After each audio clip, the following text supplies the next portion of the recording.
Listo.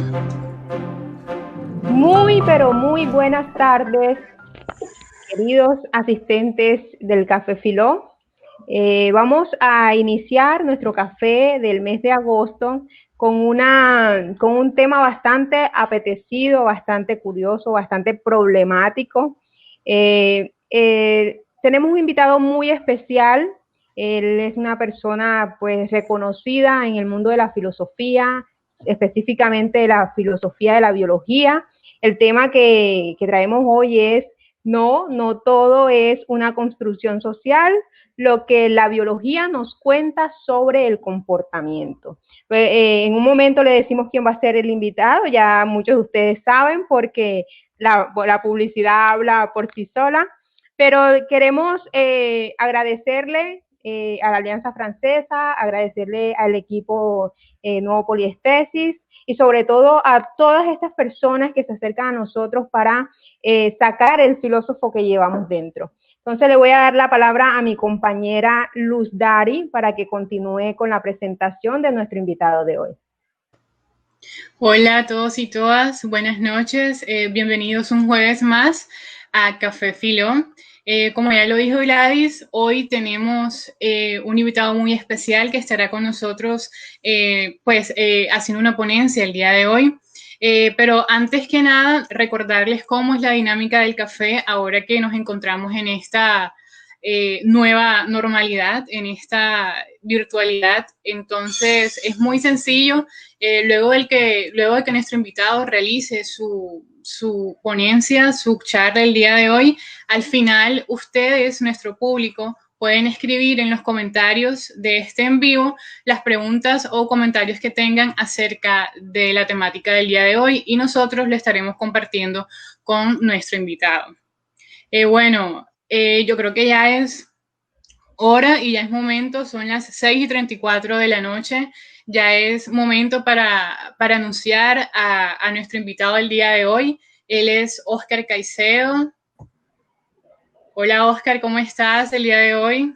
Muy bien, muchas gracias, muy amable usted por su presentación. Quería, antes que nada, agradecerte a ti, Luz Dari, a Gladys, a Yair y a todos los miembros de Café Filó por la invitación. Aquí estoy dispuesto pues a compartir con ustedes y con los asistentes el día de hoy esta temática que a mí me parece supremamente interesante. Sí, agradecerte a ti, Óscar, por aceptar nuestra invitación el día de hoy. Y bueno, recordarles a todos que Óscar es filósofo y profesor de la Universidad del Atlántico, es doctor y magíster en lógica y filosofía de la ciencia por la Universidad de Salamanca en España. Y bueno, aprovechando la oportunidad que tenemos a Óscar aquí en vivo, nos gustaría, Óscar, que nos comentaras acerca de cómo ha sido tu experiencia investigativa y académica, si actualmente estás trabajando en algo, en alguna investigación, pues nos gustaría que compartieras eso con nosotros y por supuesto con las personas que te están viendo, que ya pues aquí vamos subiendo y ya somos 51 personas en este momento, ya comenzando el café en 5 minutos. Bueno, diré muy brevemente algunas cosillas. Yo comencé a estudiar filosofía en la Universidad del Atlántico en el 2004, gradué en el 2008, luego obtuve una beca de Colciencias de Joven Investigador, luego de eso obtuve una beca para estudiar en el exterior mi maestría y doctorado, fui a España, hice mi maestría y doctorado, hice algunas estancias de investigación, algunas en España mismo, en Girona, donde tienen un centro de investigación sobre cognición primate, y luego viajé a Leipzig, en el norte de Alemania, en el Instituto Max Planck, a hacer también unas estancias de investigación, pues, para obtener resultados para justamente insumos para mi tesis doctoral. Todo esto, digamos que en el marco en el grupo de investigación Homo Sapiens, en el cual comencé prácticamente desde que comencé a estudiar filosofía. En el Instituto Max Planck fue donde básicamente me enteré tal vez de un montón de investigaciones es decir, obviamente yo fui allá sabiendo que estaban investigando, que se investigaba allá, pero cuando llegué me enteré de toda una gama de investigaciones que yo no tenía ni idea que se estaban haciendo, que tienen que ver justamente con el comportamiento. No solamente el comportamiento humano, porque allá también se trabaja con niños, es decir, también trabajan con primates humanos, con animales humanos, sino que también trabajan con otros primates, trabajan con perros. O sea, es muy variopinto, digamos, el tipo de investigaciones que se realizan en el Max Planck. Son un montón de investigadores, no son los 3 o 4 más famosos, digamos, Tomasello, Joseph Cali y demás, sino que hay toda una gama de investigadores que trabajan justo estos temas, biología del comportamiento, etología, psicología evolucionista y demás. Bueno, y luego volví en el 2017 y desde entonces soy profesor de la Universidad del Atlántico. Tengo dentro del grupo de investigación Holosapiens al cual pertenezco, tengo un semillero, se llama Neosapiens, en el cual estamos intentando trabajar estos temas y otros temas además, del cual este semillero lo codirijo con la profesora María Carolina Guzmán, y pues ella también tiene sus líneas de investigación que son filosofía contemporánea y demás. Entonces entre los dos digamos que vamos manejando el semillero, que va, creo que funcionando de buena manera. Qué bueno, Oscar, conocer también un poco de tu experiencia académica e investigativa. Por aquí nos preguntan de que cuál es el tema del café de hoy. Lo repetimos, el tema es no todo es una, perdón, Gladys. No es una construcción social. Construcción social. Lo que la biología nos cuenta sobre el comportamiento. Bueno, Oscar, ¿tienes algo más que decir sobre tu vida, sobre tu... No, yo creo que ya podemos comenzar y ahí iremos... Bueno, este tema, lo repito, no todo es una construcción social. Lo que la biología nos cuenta sobre el comportamiento es lo que nos trae hoy, el último jueves de este mes, de agosto, a charlar, a dialogar con Oscar. Entonces, yo quiero comenzar pues diciéndote algo. Pues en este tiempo estamos en una etapa del pensamiento en el que existen demasiadas corrientes y muchas de ellas pues están como de espalda a lo que nos tenga que decir la ciencia, sea cual sea, en este caso la biología. Entonces yo quiero comenzar haciéndote una pregunta. Los humanos tendríamos menos prejuicios si nos acercáramos un poco más a algunos postulados que las ciencias y en este caso la biología tiene para donarnos. Entonces, pues comencemos y muchas gracias por venir, muchas gracias por estar con nosotros. De antemano, pues estoy pero feliz de que estés acá y te lo dejo. Muchas gracias. Bueno, entonces por lo visto el café comienza dando palo antes de que el expositor hable, comienzan haciendo preguntas. Bueno, sí, realmente... ya tenemos... Oscar, para que sepas, tenemos 225 personas conectadas viéndote. Genial. Eso es genial. Y bueno, ¿no? Recordarles a todos que por favor compartan este en vivo con sus amigos, nuestra página de Facebook, para que puedan todos conectarse y disfrutar de esta charla el día de hoy. Bueno, entonces, bueno, Oscar, todo tuyo este escenario. Vale, muchas gracias. Bueno, antes de compartir la presentación, las diapositivas, intentaré responder un poco a la pregunta de Gladys. Efectivamente, yo creo que hay un problema gravísimo, no solamente en la filosofía, sino en las ciencias humanas en general, y es que se está haciendo, o al menos se venía haciendo filosofía desde hace mucho tiempo y sociología de espaldas a la evidencia científica, y eso es una vaina gravísima. Y ni siquiera es un invento, es decir, esto que estoy diciendo no es un invento mío, ni ya desde el siglo XIX Brentano venía preocupadísimo justamente por eso, porque se venía haciendo filosofía como si las ciencias no existieran. Y yo creo, sociología digamos actualmente, que más o menos es a lo que va a apuntar hoy en mi presentación. Yo lo que creo, estoy supremamente convencido de ello, y es que no se puede hacer o no se debe hacer filosofía y sociología y ciencias humanas en general de manera seria si no contamos con la evidencia científica. Tal vez por ello se acusa o se nos ha acusado o se sigue diciendo que somos cientificistas y tal. Bueno, si lo decimos en términos, pues claro, es que la palabra cientificismo, no voy a entrar en ese debate, pero tiene una connotación negativa, que es la que se intenta endilgar cuando se critica este tipo de posiciones, y yo tengo, al menos, hay una posición positiva, y es creer que la ciencia puede ofrecer un montón de respuestas que otras áreas no pueden ofrecer. En ese sentido, yo sí soy cientificista, es decir, solo en ese sentido en el que yo creo que la ciencia puede ayudarnos, es la creación cultural más importante que tenemos, decía Einstein, y yo estoy totalmente convencido de ello. Justamente entonces la presentación que yo voy a hacer el día de hoy va un poquito encaminada, o va bastante encaminada a sugerir que muchas de las nociones que tenemos sobre lo que es nuestro comportamiento pueden ser explicadas también, no solamente desde el punto cultural o social o del ambiente cultural en el que nos movemos, sino que también pueden ser explicadas desde el punto de vista biológico. Y es más, una fusión entre las ciencias sociales y humanas y la biología puede ofrecer un montón de respuestas que yo creo que cada uno de los campos por sí solo se quedarían un poco cojos. Voy a compartir entonces la presentación. Veamos, para entrar en materia.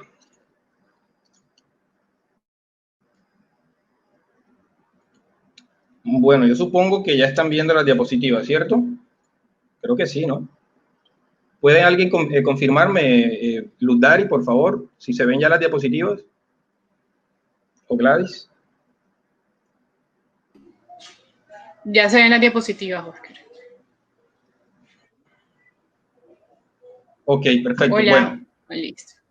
Ok, sí, ya perfecto. Ya me confirmaron por acá, por otro lado, que sí se ven. Bueno, comenzando por el título, si le metemos, no es necesario ser un experto en lógica, ni en argumentación, ni en teoría de la argumentación, para notar que en el título yo no digo que eso de la construcción social, por ejemplo, no existe. O sea, yo no estoy diciendo que no hay algunas cosas que no sean construcción social. Yo lo que digo, al menos en el primer título, es que no todo es construcción social, que es eso justamente lo que se ataca o lo que pretendo atacar, ¿no? O sea, no es que no haya cosas que no sean un constructo social, puede que sí, ¿no? Pero no todo lo es. O sea, en realidad ese todo es lo que incomoda mucho. Todo es una construcción social. Yo siempre le digo a mis estudiantes que es problemático cuando hablamos del todo y el ninguno. Yo digo, pero ¿por qué utilizan esos universales? Utilizan otra palabra. Esas son palabras, cuando hablamos de todo, eso es problemático. Eso lo aprendí yo cuando trabajamos el tema de la inducción en Popper. Eso de decir todo es meterte en un problema, ¿ya? Porque puede existir un X por allí que tú no has visto que te tumba enseguida el planteamiento. Y el segundo, digamos, el subtítulo, lo que la biología nos cuenta sobre nuestro comportamiento. Entonces, más o menos, como para hacer un bosquejo muy breve antes de arrancar, lo que voy a intentar sugerir hoy es que la biología evolutiva, la psicología evolucionista, en alguna manera o hasta algunos puntos, puede darnos pistas de por qué nos comportamos como nos comportamos. Ya a medida que vaya desarrollando los puntos, pues ahí iremos viendo si hay preguntas. No sé si los moderadores me pueden. Yo no tengo problema con interrumpir la presentación y como para hacerlo de manera un poquito más dinámica y que no sea solo yo tirarme un poco en plancha, ¿no? Bueno, ¿por qué el tema? O sea, ¿por qué este tema? ¿Por qué escojo yo un tema como este? Voy a leer esto porque no quiero, creo que lo escribí y la manera como lo escribí, intentarlo explicarlo creo que es más complicado. Creo que lo voy a explicar de tal manera, lo voy a leer, que está escrito de tal manera que ustedes van a entender cuál es el objetivo o por qué he preparado yo esta presentación. Dice, a las personas familiarizadas con los ámbitos de las ciencias humanas y sociales, no hará falta explicarles el fuerte impacto que ha tenido en las últimas décadas el relativismo ético y cultural, el ataque a la objetividad epistémica, a la claridad y rigor empírico. El vendaval posmodernista, en algunos casos, solo significa que este tipo de vicios se vayan acentuando entre los estudiantes. Un problema gravísimo.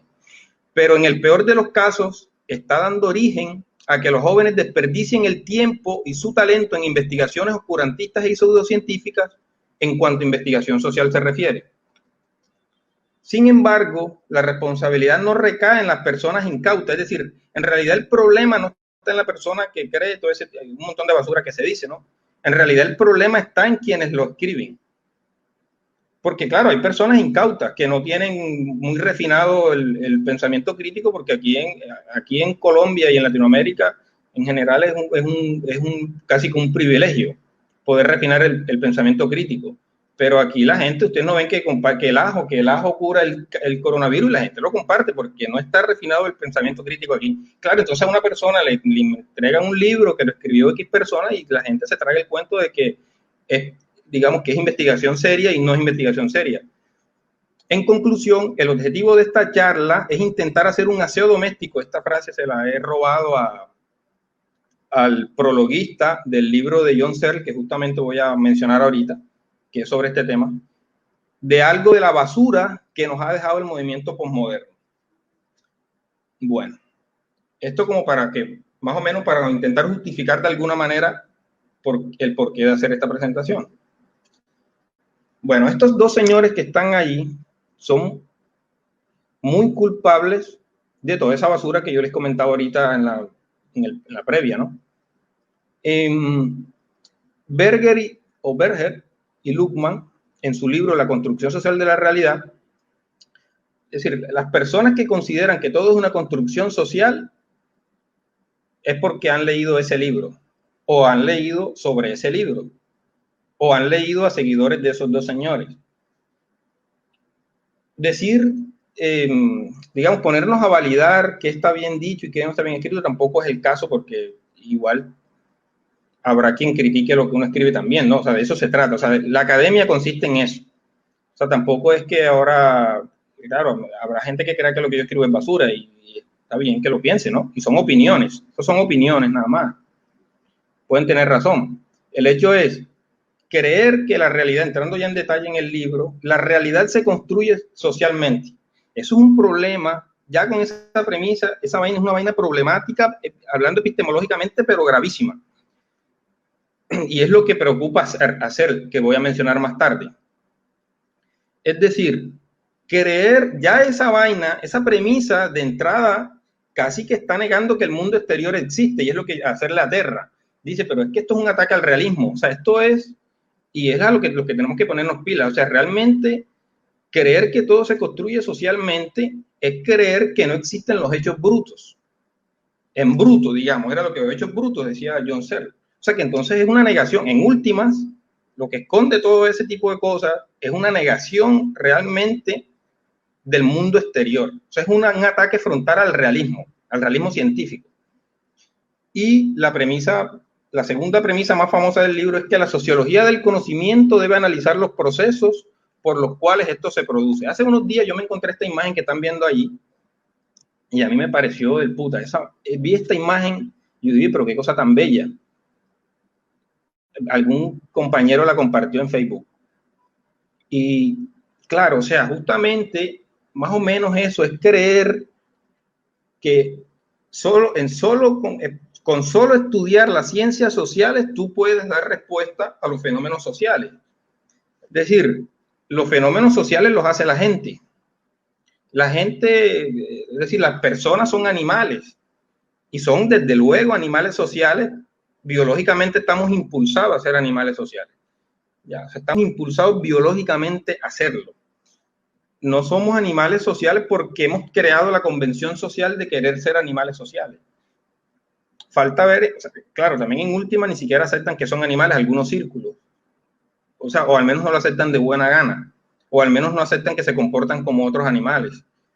Y es allí donde yo creo que está el verdadero problema. O sea, el verdadero problema es no asumirnos como animales. Si usted se asume como animales, si nos asumiéramos como animales, esta conferencia no tuviera sentido. El problema está porque la gente no se asume como animales y es por culpa de un montón de gente que iré mencionando tal vez más adelante. Este es el libro de Searle, que justamente es un libro que yo lo tengo por acá, que leí en el pregrado y que lo he releído en estos días justamente para armar la presentación de hoy.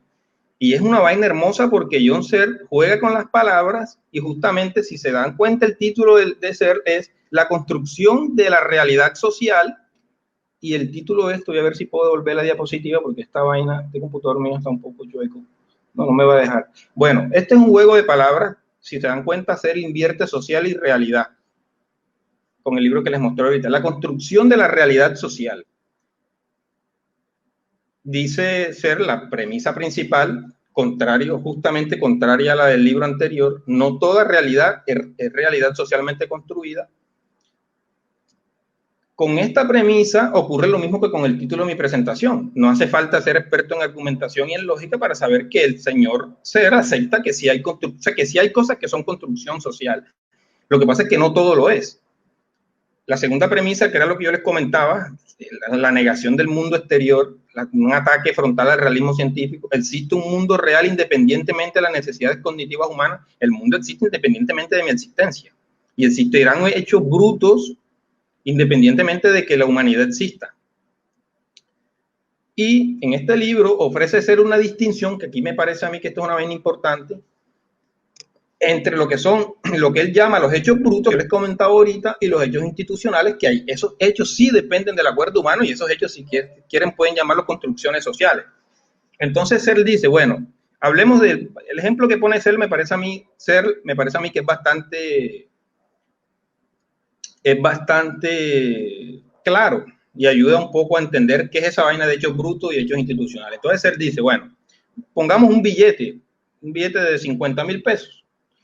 Entonces él dice, bueno, esto es un papel, ¿no? Un papel es un hecho bruto, pues puede ser que sea un papel, digamos. Que lo llamemos papel puede ser una cosa institucional, pero no, ese no es el detalle. Aquí no vamos a hablar del asunto del lenguaje en este sentido. Es un hecho bruto, el papel, listo. Es un pedazo de papel. Pero es un institucional el hecho de que, como no tengo plata ahora, no les puedo mostrar un billete, me gustaría estar mostrando, pero estoy sin dinero ahora mismo. Me gustaría mostrarle justamente que Searle dice, claro, un billete de 50,000, hay una convención social, cultural, hay toda una construcción para que esa vaina sea un billete de 50,000, ese papel que es un hecho, el hecho bruto es que es un pedazo de papel, pero el hecho institucional o la construcción social en este sentido, cultural o como le quieran llamar, o el hecho institucional es que efectivamente esa vaina tiene valor y yo puedo ir a la Olímpica y me compro algo con esa vaina y entregando ese papel me entregan productos, ¿ya? Entonces, eso es lo que hace, en efecto, dice Searle, el problema real con los que creen que todo es una construcción social es que creen que en la naturaleza todo es así, y en la naturaleza no todo es así. O sea, existen desde luego ese tipo de convenciones, pero no toda la naturaleza se da de esa manera, ¿ya? O sea, en realidad, quienes consideran que todo es una construcción social no creen que hay una distinción entre hechos brutos y hechos institucionales, ni siquiera creen que los hechos brutos existen. Y eso es una vaina que dice Searle, es que hacer lo que le asombra justamente es que eso es una vaina casi que insostenible. O sea, yo no sé en realidad cómo hay gente que cree en esa vaina, porque eso es tremendamente difícil de sostener, pero tiene un montón de gente que lo sigue. Voy a entrar ya en el tema diciendo esto, digamos, como un preámbulo. Voy a ir mirando aquí la hora porque yo a veces me emociono y me paso.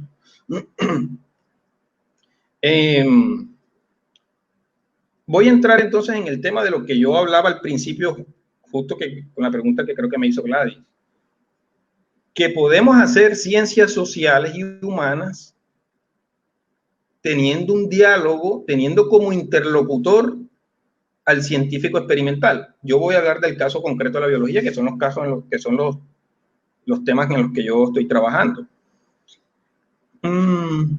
Esa es una vaina que tampoco es un invento mío ni nada, eso viene de hace mucho tiempo y me gusta mucho citar el libro en el prólogo del libro de Michael Ruse sobre Darwin, que el subtítulo es genial, que es Tomándose a Darwin en serio, es el subtítulo, pero ese no es el título del libro. Ah, sí, perdón, ese es el título. Tomándose a Darwin en serio, y el subtítulo es Implicaciones filosóficas del darwinismo. En el prólogo de ese libro, Michael Ruse justamente lo que dice es nosotros, el filósofo tiene que tener como interlocutor al biólogo o a otro científico. Él no dice al biólogo propiamente, él dice al investigador científico, al científico experimental.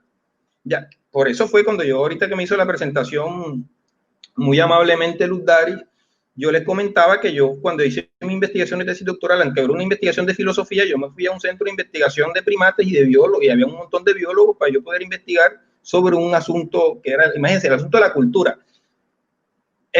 Explicar la cultura desde un punto de vista biológico fue mi tesis doctoral. O sea, claro, eso es una vaina que uno le dice esa vaina a una persona que está interesada en los temas de construcción social y que se lo cree, o sea, le parecerá una vaina descabellada, pero un tema de la cultura, yo me fui donde unos biólogos y donde unos psicólogos evolutivos y a ver qué podíamos decir sobre la cultura.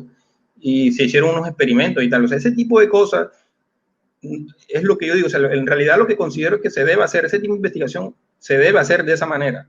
Ya esa filosofía y esa sociología de antaño, donde yo me encerraba en una biblioteca a decir lo que yo creo y lo que yo opino, esa vaina ya pasó de moda.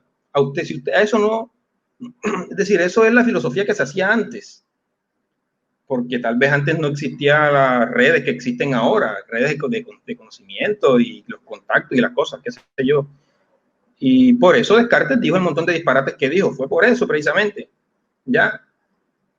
Porque encerrarse a decir que aunque yo creo allá, yo opino allá, en mi opinión aquí, eso ya es en mi opinión, pero uno puede, o sea,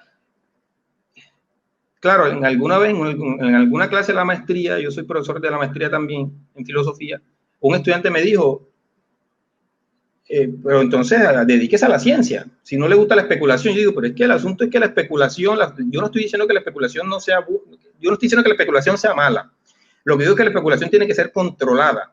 Y uno debe controlarla justamente, los diques que uno le pone, es el conocimiento científico, básicamente deben ser los diques, para que la especulación no se te vaya tan lejos, ya, porque el problema cuando la especulación se te va muy lejos, te ocurre lo que le pasó a Descartes. Bueno, dice, algunas disciplinas como la sociobiología en los años 70 y 80 y la psicología evolucionista hoy, sugieren la posibilidad de explicar algunas conductas sociales, su origen al menos, desde una perspectiva biológica. Sí, somos animales y nos comportamos como tales. Bueno, hay algunas, estas son unas vainas problemáticas, pero que obviamente hay un problema aquí intentando explicar algunos comportamientos que lo hace la psicología evolucionista. La psicología evolucionista, bueno, ya diré las críticas que son bastante fuertes también a la psicología evolucionista. Estas son unas hipótesis, tampoco es que esto sea la verdad, ni yo soy aquí un dador de verdades. Ojalá y nunca lo sea. Voy a explicar algunas cosas de la manera muy sencilla, como la explica la psicología evolucionista, y de pronto ya iremos ahí hilvanando algún tipo de cosas de debate, ¿no? Muy rápidamente explicaré. Por ejemplo, la xenofobia, el racismo, no es una construcción, es decir, no es aprendido 100% el hecho de que una persona sienta aversión hacia otra por diferencia de color o de dialecto o de cómo viste y tal. Eso dice la psicología evolucionista, dice, en realidad esa vaina tiene una raíz biológica. Pero entonces dice, bueno, pero ¿y cómo explicamos esa vaina? ¿En qué consiste la raíz biológica de la xenofobia o del racismo? Dice, bueno, cuando nuestros antepasados, dicen ellos, una de las críticas es que son vainas que para comprobarlas está complicado, pero digamos, voy a dar las explicaciones y ya después no importa que en el debate miremos cómo lo defendemos.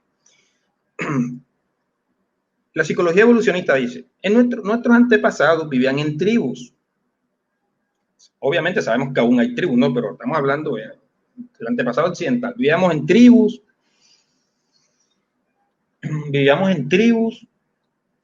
que estaban generalmente distantes unas de otras, geográficamente bastante distantes, eran tribus enemigas, generalmente eran tribus enemigas. Eso, hay un libro de Fran de Waal donde habla de eso, y eso casi era que regla general, eran tribus enemigas. Esas tribus vestían diferente, cada tribu, obvio, se comunicaba de manera diferente, tenían costumbres diferentes, y eran tribus enemigas. Cuando una tribu atacaba a otra, generalmente mataba a las crías, violaba a las hembras y se llevaba el alimento, y se llevaba el ganado, lo que tenían. Como nosotros no somos hoy, como nosotros no somos solo ontogenia, es decir, yo no soy solo el Oscar de 20 y pico años, sino que también soy un Oscar que viene arrastrando todo un pasado evolutivo. Entonces esa vaina yo la vengo arrastrando en mi ADN. Y hoy, no solamente soy el Oscar que les comento de hoy, sino que también traigo todo un pasado, y en ese pasado está eso de que, así como esas tribus, quien era diferente a mí, quien hablaba diferente a mí, quien tenía costumbres diferentes a la mía, quien se comportaba diferente a mí en términos generales, era un posible enemigo mío. Dicen los psicólogos evolucionistas que muy probablemente, le digo, esto es muy difícil de comprobar, pero ellos dicen, bueno, después es una hipótesis, ¿no? Muy probablemente, por eso es que nosotros cuando vemos a alguien que es diferente a nosotros, a alguien que no se parece a nosotros, entonces sentimos un poquito de, no de aversión, sino como un poquito de inquietud. Y lo podemos también decir en términos positivos. Es decir, si yo voy a China, por ejemplo, y yo estoy en el centro de China, en el centro de, qué sé yo, en cualquier ciudad pequeña o grande, y yo veo a una persona con un sombrero volteado y que lleva una mochila cruzada, pues yo me alegro. Acá lo estoy diciendo en términos positivos para que la cosa no suene tan fea, ¿no? Obviamente yo me alegro. Es la misma lógica. Es la misma. Cuando yo veo a alguien que se parece a mí, yo siento muchísima alegría. Es justamente eso. O sea, cómo algún tipo de conducta como esta, como la xenofobia, que mucha gente considera que no tiene ningún tipo de contacto de origen biológico y tal, pudiese tenerlo. Y así como esta hay muchas. Ya, o sea, no estaba, yo en mi tesis doctoral y en el libro que publiqué por ahí, tengo justamente algún capítulo o una parte donde hablo sobre el incesto. El evitar el incesto no es solo un tabú, parece que Freud estaba totalmente equivocado. Es decir, eso no es una vaina netamente cultural, eso es una vaina que tiene un origen biológico, pero que está reforzado culturalmente. Eso muchas veces es lo que ocurre con la xenofobia. Ojo, en realidad hay que tener mucho cuidado porque generalmente tiende a creerse que cuando se explican conductas, lo que hacen es que se justifican conductas, y no. O sea, aquí, ahora no vayan a decir que el profesor Carcaicedo anda justificando el racismo y nada de esa vaina. Yo lo que estoy diciendo es que eso se le puede encontrar una posible raíz biológica, es probable, ¿no? Es probable, pero en ningún momento se está intentando justificar ningún tipo de conducta considerada culturalmente y socialmente como deplorable, y que efectivamente lo es. Bueno, entonces efectivamente existen algún tipo de conductas que, aunque tengan raíz biológica, tienen un reforzamiento cultural, y eso es diferente. Y por eso es que, como les explicaré más adelante, o como sugeriré más adelante más bien, no podemos explicar la conducta humana desde solo un punto de vista. O sea, no podemos creer que todo en el ser humano es social y cultural, pero tampoco podemos creer que todo es biología. Ya de eso, como para hacer poco, ¿no? Porque de pronto que tampoco es que yo sea biologicista en ese extremo de creer que es que todo es biología. Ya más adelante les hablaré de eso, pero quiero ir ahí como para irlos avanzando, porque de pronto ya se han creado un poco esa idea. Bueno, ahí hubo un punto acá que no puse, que es el punto de los celos, que de pronto puedo referirme a él rápidamente, que también lo comentan los psicólogos evolucionistas, de cómo explicar los celos. Bien, no, tú eres celoso porque tu papá es celoso, como si esa vaina fuera como una herencia generalmente de tipo social, que solamente le damos el tipo social. Entonces los sociólogos, los psicólogos evolucionistas dicen, bueno, el asunto de los celos es un asunto muy complejo porque parece que también tiene, no, y definitivamente tiene un origen biológico, o sea, ya casi que indiscutiblemente. Nosotros nos ponemos alerta. Ojo, no hablo solamente de celos de pareja, sino hablo de los celos del hijo. A mí me pegan al niño mío y yo me molesto, y si cosas como esas, ¿no? Todo eso es celos. Pero en cuestiones de pareja hay un asunto de cómo, un asunto muy, muy interesante.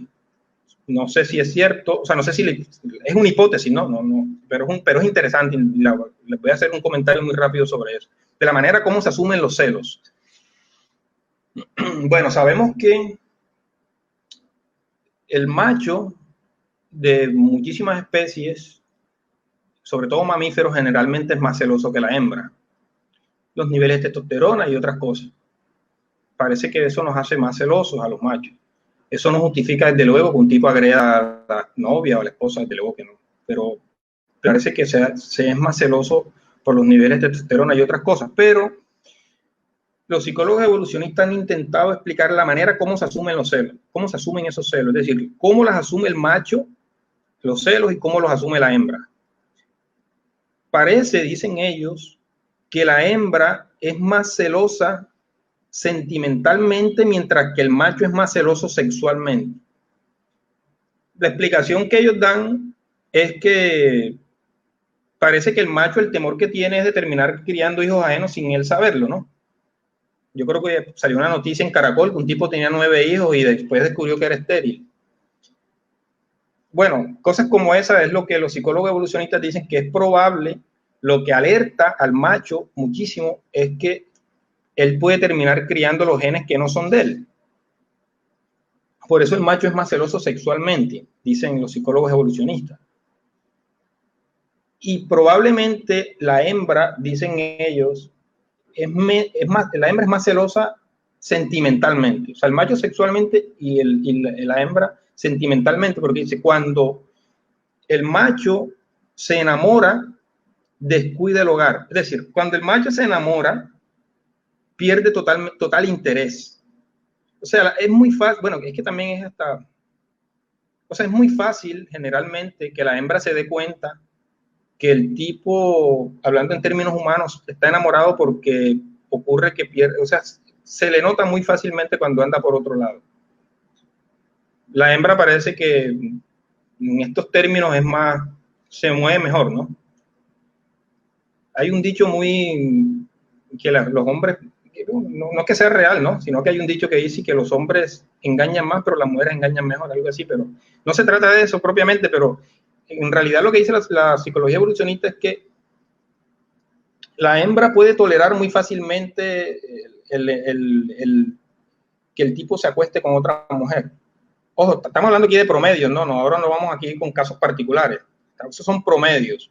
Parece que en promedio la hembra puede tolerar de alguna manera que el macho se haya acostado con otra mujer, pero no tolera tan fácilmente que se enamore de otra mujer. O sea, ahí parece que el asunto es muy complicado.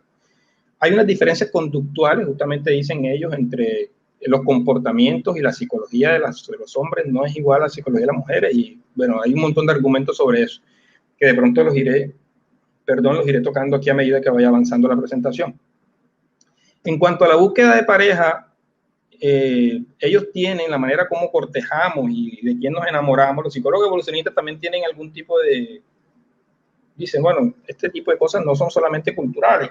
No es que a una persona, al hombre le guste la mujer más joven solamente porque lo vio de sus papás o es lo que se ve en su región, sino que en promedio al tipo mayor le gusta la mujer joven y también en promedio a la mujer joven le gusta el hombre mayor. Entonces, bueno, pero ¿y qué tipo de explicaciones le dan ustedes a esa vaina? Entonces ellos lo que consideran es que ellos dicen, bueno, nosotros somos máquinas de reproducción, o sea, nosotros somos exitosos biológicamente en la medida en que nos reproducimos. Obviamente, como nosotros no somos esclavos de nuestros genes, punto para los culturalistas, y nosotros no somos esclavos de nuestros genes, entonces yo puedo decir no tener hijos. Ya, eso es una decisión que se toma y yo no voy a tener hijos, yo puedo estar lleno de espermatozoides y mi novia o lo que sea, mi esposa, pero yo no voy a tener hijos. Nosotros no somos esclavos de nuestros genes, pero biológicamente estamos constituidos como una máquina para reproducirnos. Entonces ellos dicen, bueno, los psicólogos evolucionistas dicen, la mujer tiene un periodo de fertilidad limitado, porque mientras que eso no le pasa al macho. El macho puede preñar a los 70 años, pero una mujer a los 50 años es muy probable que es muy difícil que quede preñada, y si queda preñada entonces corre riesgo de la vida de ella y de la criatura y demás. Entonces dice, bueno, las mujeres tienen un periodo de fertilidad, pongámoslo 42 años, que yo sabemos que es mayor, pero pongámoslo 42 años. Entonces los psicólogos evolucionistas dicen, si un hombre se consigue una mujer de 20 años, es probable que tenga 22 crías. Porque además la hembra, cuando queda preñada, sabemos que tiene 9 meses de gestación. Cosa que no le pasa al macho, porque un macho en un día puede preñar a 10 mujeres, por ejemplo. Mientras que la hembra puede quedar preñada una sola vez por 9 meses. Entonces dicen los psicólogos evolucionistas, bueno, parece entonces que el macho busca mujeres jóvenes para tener muchísima descendencia. Claro, eso nada más lo pensaba Diomedes Díaz, pero es decir, nosotros, obviamente, por la situación económica, por lo que sea, nadie se quiere llenar de hijos, pero biológicamente tenemos un impulso, como un impulso, lo estoy diciendo de manera un poco como sé que el público es bastante general, como un impulso como para reproducirnos, porque somos máquinas de reproducción. Es decir, eso está en nuestro ADN y eso lo venimos, como les decía ahorita, arrastrando desde hace miles de años y todo eso. Bueno, la explicación que ellos dan de por qué la mujer busca hombre mayor es lo que no gusta en muchos círculos. O sea, la explicación es la que no casa bien o no, al menos no cae bien en algunos círculos, dice Antonio Diegue justamente, que tiene un capítulo sobre eso en uno de sus libros. Dice, bueno, el problema aquí es que los psicólogos evolucionistas dicen que la mujer busca hombres mayores generalmente porque ya tiene estatus y tendrá cómo solventar a la cría. Puede decir, bueno, pero si la mujer también trabaja, sí, claro, pero lo que el psicólogo evolucionista quiere decir es, o sea, no es que propiamente la mujer no pueda trabajar, porque ya hay unos convenios que uno hace, bueno, trabajamos, incluso la mujer hoy en algunas esferas gana mucho más que el esposo y tal. Eso no se trata, o sea, no se trata de que la mujer no pueda hacerlo, pero es mucho mejor estar con alguien que está bien que con alguien que no está bien, incluso entre hombres y mujeres también, ¿no? O sea, obviamente, ya les comentaré ahora más adelante, el hecho de que obviamente es mucho mejor estar con una persona que tenga cierta estabilidad que con alguien que no tiene estabilidad. O sea, eso creo que es bastante claro, independientemente de que sea de hombre a mujer o de mujer a hombre. O sea, eso tampoco es que haya no haya necesidad de argumentarlo tanto. Bueno, la elección de pareja. Buena parte de las creaciones del ser humano, desde el arte hasta el humor, evolucionaron como indicadores destinados a mostrar a nuestras potenciales parejas, bueno, que son nuestros genes. Efectivamente, esta es, digamos, una de las premisas de la psicología evolucionista. Tengo un libro muy chévere de psicología evolucionista que puedo recomendar, porque es un libro crítico, ¿no? O sea, es un libro que no sé si lo pueden ver ahí, no sé si estoy enfocando bien.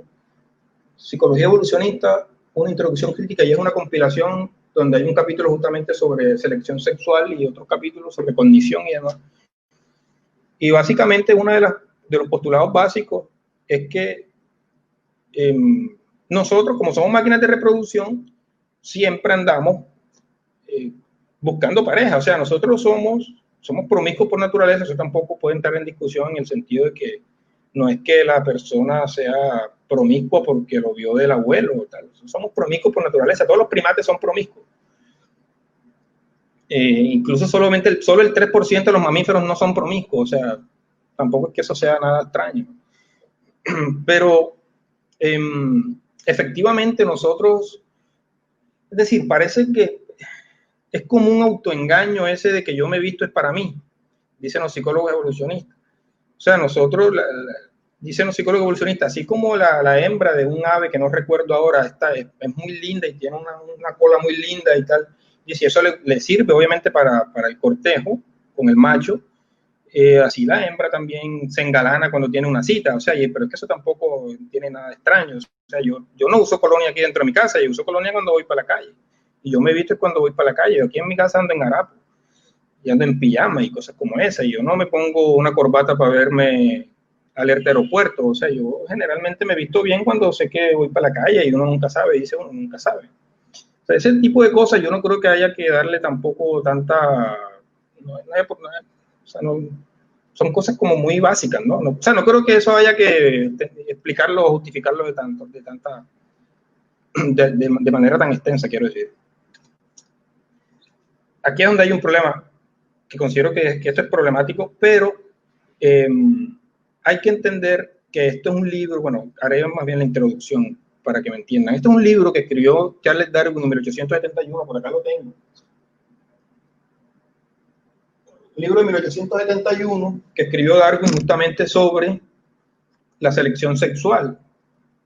Y Charles Darwin en ese libro, ojo, que esto que dice ahí, que esta depende de la lucha por las hembras, y está hablando de animales no humanos, ¿no? O sea, y Charles Darwin al principio del libro dice que muchas conductas de otros animales pueden servir para explicar las conductas humanas. O sea, Charles Darwin sí lo dice, pero en esto que está arriba en negrita, eso es referente a otros animales, ¿no? Dice que en realidad los animales, por ejemplo, que ustedes están viendo ahí en la imagen, en realidad la lucha no es tanto por la existencia, sino por la posesión de las hembras. La ornamentación masculina, dice él, evolucionó a través de la selección sexual por elección femenina. O sea, por ejemplo, ¿cómo explicar? Es que a Darwin se le presentó un problema grave, o bueno, a los darwinistas, y a Darwin mismo tal vez. ¿Cómo explicar el hecho de que, es decir, el pavo real, el macho, es el que tiene esas plumas coloridas? Entonces, ¿cómo explicar que ese pavo tenga esas plumas coloridas, siendo que esa vaina llama a los depredadores. O sea, eso es una bandera para los depredadores. Un pavo real se abre y enseguida lo ve ahí el depredador, inmediatamente.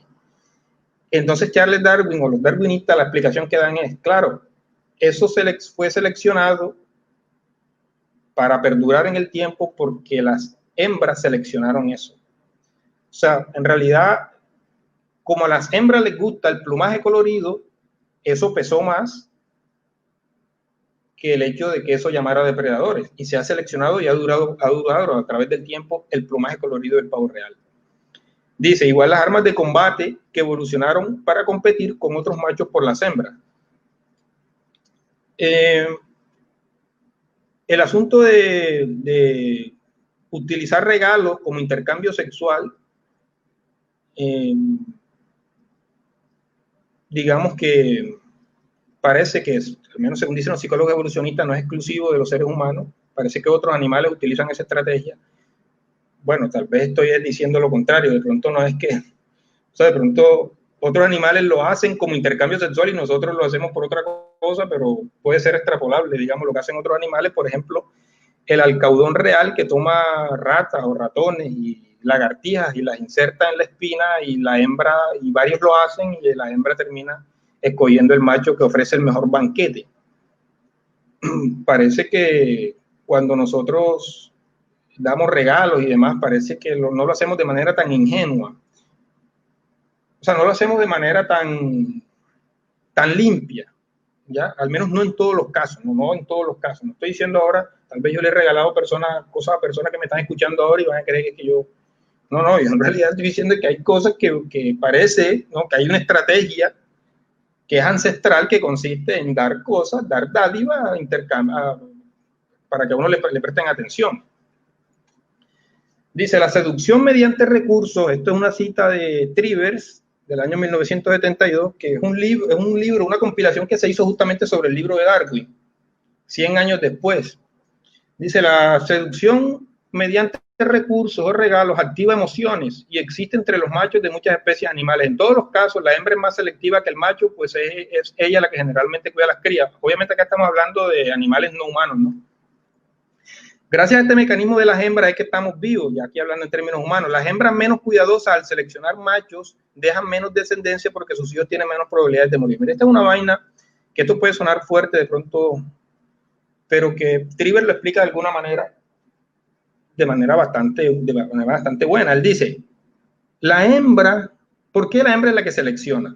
O sea, el macho compite por la hembra y la hembra lo selecciona. Y él dice, es que fácil, la hembra lo selecciona porque ella es la que más pone, ella es la que más ofrece. ¿En qué sentido? ¿Quién es la que soporta el embarazo? Es la hembra. ¿Ya? La hembra es la que corre riesgo al momento del parto. Y si el marido o el macho de otra especie la abandona, y si ella quiere que la cría sobreviva, ella es la que tiene que, digamos, espaldearse eso, ¿no? O sea, creo que al menos esa explicación que da Trivers me parece a mí bastante buena, independientemente de que no estemos de acuerdo con otras cosas que Trivers dice. Trivers lo pone incluso en términos económicos, como para que sea un poco más limpia la explicación. Y él dice, tener un hijo es como hacer un negocio. Usted no va a hacer un negocio con una persona que es un vago ahí, una vaga o lo que sea. Dice, usted va a hacer un negocio con una persona que usted vea que le va a hacer rendir el dinero. Más o menos, cuando usted tiene una relación interpersonal con alguien y quiere tener hijos, usted le dice básicamente, bueno, mija, yo te aporto, o a la muchacha, bueno, mija, yo te aporto el 50% del material genético mío, tú aportas el otro 50% y hacemos un negocio. La cría es un negocio en últimas, dice. Entonces, si usted va a hacer un negocio con alguien, usted tiene que ver cuánto pone usted, porque es que la hembra no solamente pone el 50% del material genético, sino que pone lo que le estoy comentando, dice Trivers. O sea, la hembra pone además el embarazo, en un caso humano, los 9 meses de embarazo, que eso no debe ser nada fácil. Además de los 9 meses de embarazo, el peligro de muerte a la hora del parto, el amamantar a la cría. El macho no, asume esos costos. O sea, esos costos, los costos del embarazo, los asume la hembra, y del parto, y el de la alimentación amamantada. ¿Ya? Entonces ella tiene que alimentarse bien porque la cría tiene que levantarse bien para producir más leche y tal. O sea, esa vaina no preocupa al macho. Obviamente lo preocupa porque si quiere que la cría esté bien, ¿no? Pero en términos generales, ese costo, hablando físicamente y en plata blanca, lo asume es la hembra. Por eso ella es quien selecciona, dice Trivers.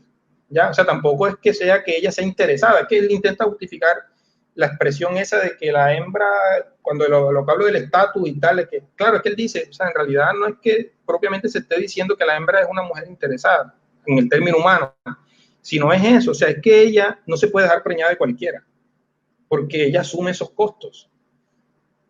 Bien.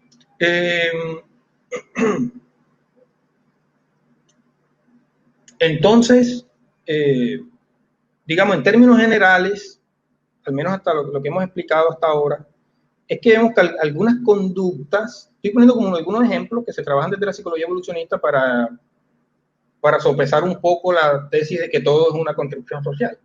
Entonces hay un montón de conductas humanas, en términos humanos, que parece que no son solo producto de construcción social, sino que a veces son origen biológico, pero reforzadas socialmente o reforzadas culturalmente. Dice, si asumimos, dice Nesse en un artículo del año 2007, si asumimos que el cuidado responsable de los padres incrementa el éxito de la cría, el emparejamiento a largo plazo resultaría una estrategia reproductiva mucho mejor que la promiscuidad. Claro, está bien que somos promiscuos por naturaleza, pero pensándoselo bien, la monogamia ofrece unas ventajas. Menos gasto energético, menos posibilidades de contagio de enfermedades de transmisión sexual, y meterle el 100% del esfuerzo para que la cría prospere. Haciendo un balance con lo que decía ahorita Trivers, de eso de que tener un hijo es como hacer un negocio, cuando uno ve un niño pidiendo limosnas, que es una vaina lamentable, o limpiando un parabrisas, un niño de 7 años, de 6 años, de 8 años, hablándolo en esos términos económicos de Trivers, o sea, eso es como un negocio que está quebrado, o sea, realmente los padres no supieron elegirse, o sea, no hubo una buena elección, independientemente de que el Estado o lo que sea, estamos hablando aquí de este asunto más de pareja, ¿no? O sea, la pareja de pronto, es un negocio que se quebró, básicamente. Hicieron un negocio, cada uno aportó y salió, el negocio no resultó, básicamente. Entonces dice, la cooperación y la generosidad masculina funcionan como la cola del pavo real. Que un macho sea generoso y cooperativo se percibe como favorable y las hembras lo desean como pareja. ¿Por qué? La respuesta que da Nesse y que también da Patricia Shortland es que un macho cooperativo demuestra que puede ser un buen padre. O sea, un macho cooperativo demuestra que no será un mal padre, pues, ¿ya? Entonces, por eso la hembra prefiere un tipo cooperativo y generoso a uno que no lo sea. Entonces, si ven que en últimas, realmente no es que la mujer sea interesada, sino que es que un buen padre, que sea cooperativo, que sea generoso, en última, ayudará a la crianza. O sea, es lo que en última, a eso es a lo que apunta, realmente. O sea, creo que ahí es donde está el meollo del asunto. Dice, la selección sexual favorecería así algunas virtudes sociales. Es a lo que justamente lo que le estoy comentando. Bien, Bush y Smith, apenas el año pasado, 1 año y medio tiene este paper, publicaron un paper con unas encuestas que hicieron, unas en Reino Unido y otras, no recuerdo ahora. Perdón, dice, las mujeres tienen en promedio una mayor propensión evolutiva que los varones a desestimar el sexo casual. Bien, uno puede creer en promedio, recuerden lo que les estoy comentando desde hace rato, que estas vainas son en promedio, que esto no son cosas individuales ni de grupos pequeños, sino en promedio, hacen unas encuestas y bueno. Entonces, parece que en promedio las mujeres desestiman el sexo casual. Al macho parece que le gusta más el sexo casual y desestima más las relaciones a largo plazo. Que la mujer desestime el sexo casual generalmente no es tan bueno porque hay unos juegos sexuales y unos roles sexuales y demás, de las cuales ella podría estar dejando de disfrutar. Y el macho, o el hombre, o el varón,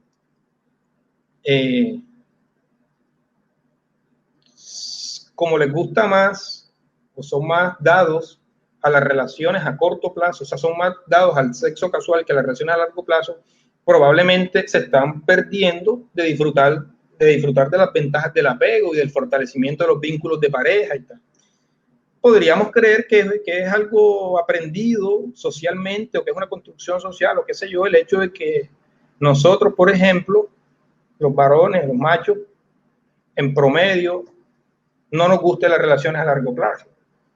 Pero dicen Bush y Smith que el asunto tiene un origen biológico, pero que está reforzado culturalmente. O sea que no es que o es cultural o es biológico, sino que parece que el origen es de un lado, pero que el reforzamiento se da de otro. Es lo que ocurre con la cooperación y con el egoísmo, pero de ese tema no voy a entrar ahora porque eso da para una conferencia completa.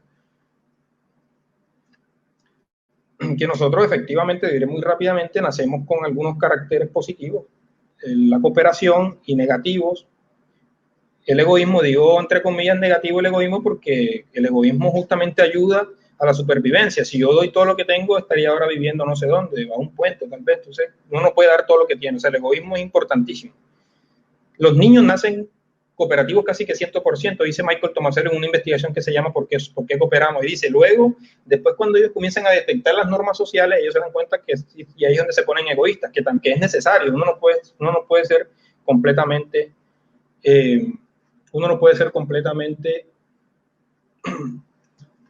altruista. Bueno, Patricia Shortland, que ya la he mencionado varias veces, publicó un libro muy chévere, bastante bien escrito, un libro que yo trabajo bastante con mis estudiantes, que se titula El cerebro moral. Y en ese libro, si ven ahí el subtítulo, dice lo que la neurociencia nos cuenta sobre la moralidad. Eso yo le robé ¿cómo fue que dije yo en mi presentación de hoy? Lo que la biología nos cuenta sobre nuestro comportamiento. Eso se lo robé a ella y me pareció como chévere eso. Bueno, dice, el apego a largo plazo y la preferencia por una pareja, esto ya yo lo mencioné ahorita, solo se da en el 3% de los mamíferos. O sea, esta es evidencia, esto no es que ella cree eso. La mayoría de mamíferos son promiscuos y estacionales. Nuestros parientes vivos más cercanos, es decir, los chimpancés y los bonobos, no establecen relaciones duraderas, relaciones de pareja duraderas. El apego a largo plazo es una forma altamente significativa de sociabilidad. Queremos estar a su lado, verle prosperar y cuidarlo. Nos entristece la separación. Sin embargo, hay que tener presente que el apego a una pareja no implica exclusividad sexual, tal como lo revelan los estudios genéticos en roedores y humanos, estudios genéticos. O sea, el hecho de que yo decida vivir con una pareja a largo plazo no significa que vaya a haber exclusividad sexual, ¿no? De lado y lado. Bueno, dice, algunas evidencias sugieren que existe una predisposición genética o predisposiciones genéticas que distingue la psicología innata de hombres y mujeres. Sería tal vez ello razón suficiente para afirmar que lo cultural no explica todas las diferencias de sexo entre hombres y mujeres. Lo cultural no explica todas las diferencias de sexo entre hombres y mujeres. No se defiende aquí un biologicismo absoluto ni un reduccionismo sociológico. Justamente se critica fuertemente a lo segundo, pero sin apelar a lo primero. Dice, bueno, esto es una explicación que daba Patersky en el año 2013 para sugerir que algunas niñas que les gusta jugar con carritos y jugar con balones y que son agresivas es porque tuvieron altos niveles de testosterona mientras estuvieron en el útero. Dice, parece haber evidencia, dice Patersky, no, esto no es mío, ni yo pretendo ahora hacerme matar por esto que Patersky dice. Patersky lo dice y yo lo traigo acá porque es un buen ejemplo que sirve para lo que estamos hablando hoy. Dice, parece haber evidencias que sugieren que el nivel de testosterona en el útero de la madre influencia algunas conductas diferenciadas entre sexos. Algunos estudios que se hicieron sobre el juego de las niñas que nacen con hiperplasia congénita, bueno, se hicieron algunos estudios, lo redacté mal ahí, se hicieron algunos estudios en niñas que nacieron con hiperplasia congénita, es decir, testículos que la mayor parte de las veces no se ven. Dice, estuvieron expuestas a mayor cantidad de testosterona en el útero y muestran mayor preferencia por juguetes como pelotas, legos y armas, por jugar con varones y por el tipo de juego más violento propio de los varones. Bien, entonces, ¿es cultural o es una construcción cultural el hecho de que le gusta a los niños jugar con carros y a las niñas con muñecas? Pues, no sé. El debate está, ¿sabes? O sea, tampoco es que habrá que... O sea, investigaciones como la hepatitis, que hay muchas más. Y sé que también hay investigaciones que dicen lo contrario. O sea, tampoco es que ahora esta línea que yo estoy exponiendo sea la verdadera. Les dije al principio que yo no tengo aquí la verdad de nada, ¿no? Lo importante es generar un poco de debate y miramos a ver si nos acercamos en términos popperianos un poquito más a la verdad. Pero sí quiero ser contundente con un montón de cosas, como que hay un montón de basura que se está diciendo y que ese montón de basura hay que atacarla. Bueno, no todo está en los genes. Así se titula un libro justamente de los años 80 de Lewontin. Dice, pero claro, esto que está, solamente puse ese el título, pero lo que dice ahí no lo dijo Lewontin. Eso lo dije yo en mi libro. Dice, hablar de predisposición genética no hace justicia a la complejidad de la relación existente entre el genoma, el organismo y el ambiente, el cultural incluido. Decir que todo tiene una base genética es lo mismo que no decir nada, porque los genes lo único que hacen es manufacturar moléculas que participan en la construcción del fenotipo. Pero la propia actividad del genoma está controlada y regulada por inputs ambientales, el medio interno y el externo. Voy a leer un parrafito de mi libro sobre la cultura naturalizada, este libro, los que no lo conozcan, donde justamente, para los que crean que, claro, porque ya yo sé que me están diciendo en algunos círculos que yo soy biologicista y tal, y justamente, claro, eso lo dicen la gente que no se ha tomado el trabajo de leer cualquier cosita mía. Yo tengo algunos articulitos corticos, pero no los leen, sino que como ven los títulos de mis cosas, entonces ya Oscar es biologicista. Pero si ustedes leen este parrafito, por ejemplo, en la página 45, digo yo cosas como esta. Bueno, vamos a leer un parrafito acá anterior. Bien, vamos a leer este y después leemos este. Dice...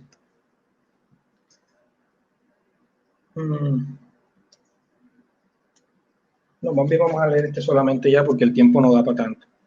Bueno, dice, la cultura, es una cita, abro comillas, la cultura toma la naturaleza humana y la modula de una u otra forma, con cuidado de no romperla.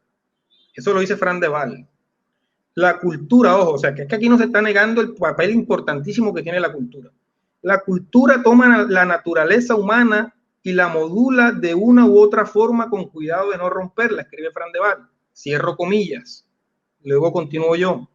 El dualismo entre la noción de cultura humana y naturaleza humana debe ser revisado, pues, aunque es cierto que toda conducta social está sujeta al aprendizaje, también lo es que está sujeta a las leyes de la genética, por lo que no hay ningún comportamiento animal, incluido el humano, por supuesto, que esté determinado únicamente por alguno de los dos. Si los que me dicen que soy biologicista al menos leyeran ese parrafito, dice, cuando se habla de rasgos heredados, se hace referencia a su variabilidad. Perdón, cuando se habla de rasgos heredados, se hace referencia a que su variabilidad se debe a factores genéticos, pero no se puede olvidar que el ambiente normalmente tiene la misma o incluso más influencia. Cualquiera le está venido a creer que estoy del otro lado. Dice, intentar determinar qué proporción de un rasgo conductual está determinada por los genes y cuál por el ambiente o qué por el ambiente, escribe Hans Kummer, es una tarea tan inútil como preguntarse si los sonidos de los tambores que oímos a lo lejos provienen del tamborilero o de su instrumento. Bien. Ya vamos a entrar a las conclusiones porque creo que ya llevo ¿cuánto? 1 hora y algo. Bueno. Dice, las conclusiones sí las voy a leer, si hay algo que explicar lo explicaré, pero yo creo que está también como al principio, como en la introducción que hice, que creo que está como claro, ¿no? Dice, la biología y con ella disciplinas como la psicología evolucionista. Ah, bien, esto yo algunas veces yo lo he posteado en Facebook, lo he posteado algunas veces, los que me siguen ya lo conocerán.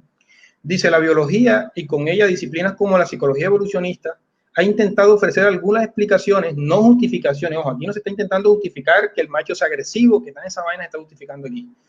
De ciertas conductas que han acentuado algunos problemas que pretende aligerar el feminismo.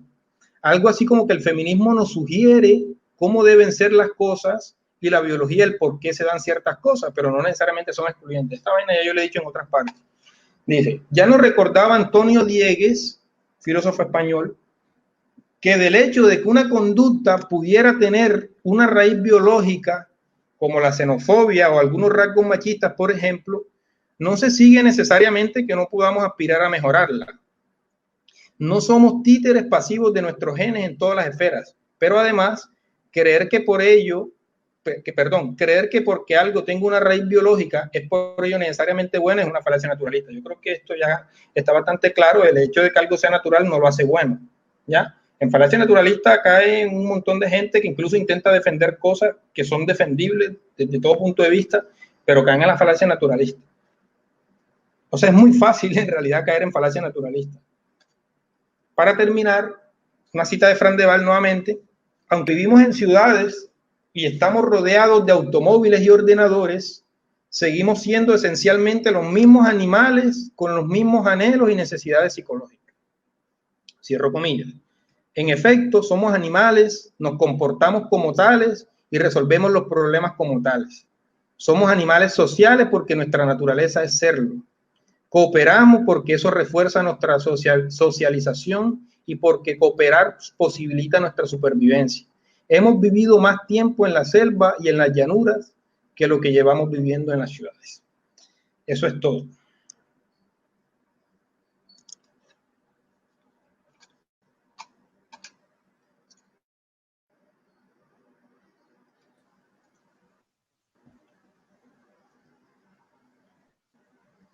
Gladys, tienes tu micrófono desactivado.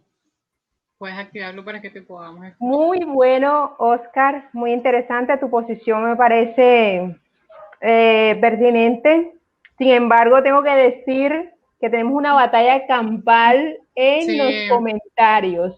Entre ellos tienen una riña y algo particular, una cosa que, están como muy excitados. Pero entre ellos mismos, si es entre ellos mismos, yo con... Sí, no, entre ellos mismos tienen lo que pasa es que... Y también, perdón, Luz, y también hay unos comentarios que están relacionados con el tema, ¿no? Y hay otras preguntas.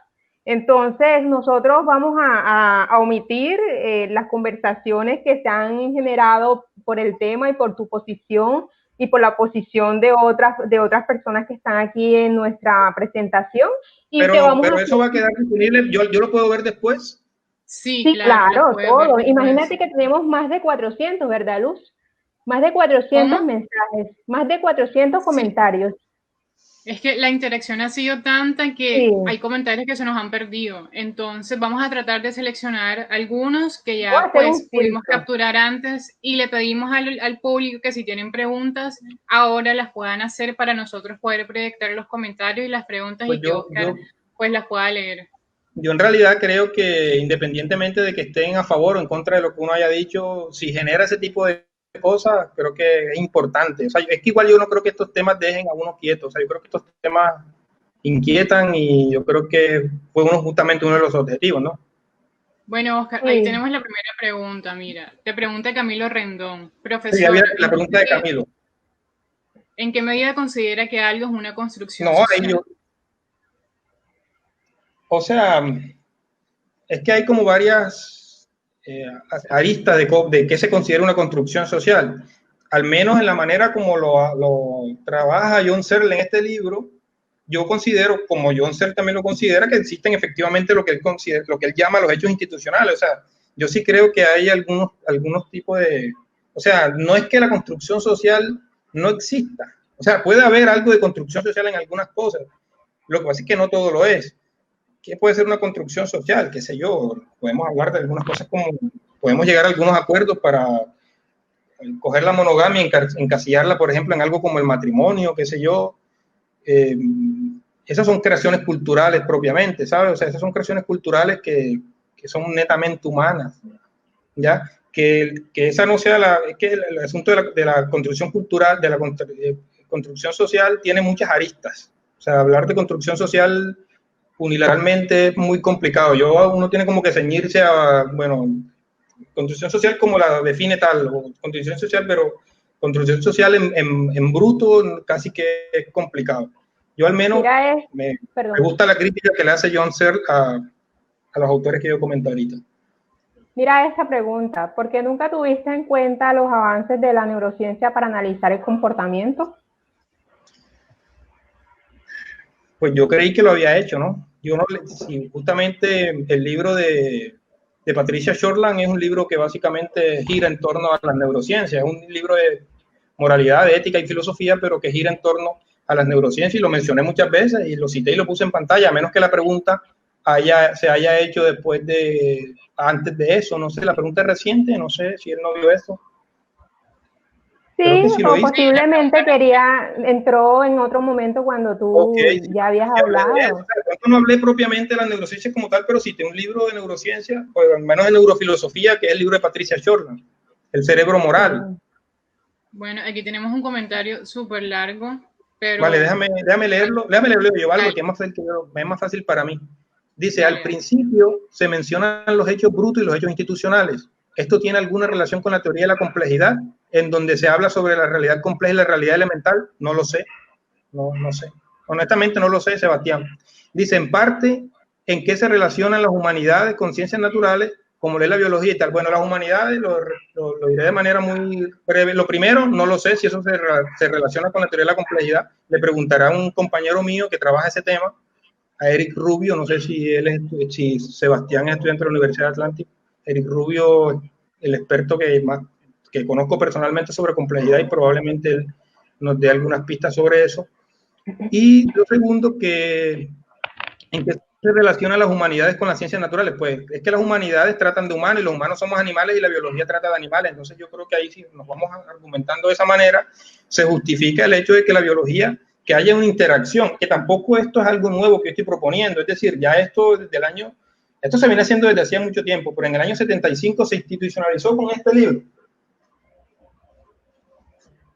Es un libro que ha llevado buen palo, pero que es un buen libro. Sociobiología, es que ya con ver el título, Sociobiología, justamente la unión entre la sociología y la biología. Este es un libro encantador, así de grueso es, pero es un libro muy, muy bueno, pero que también ha recibido bastante palo.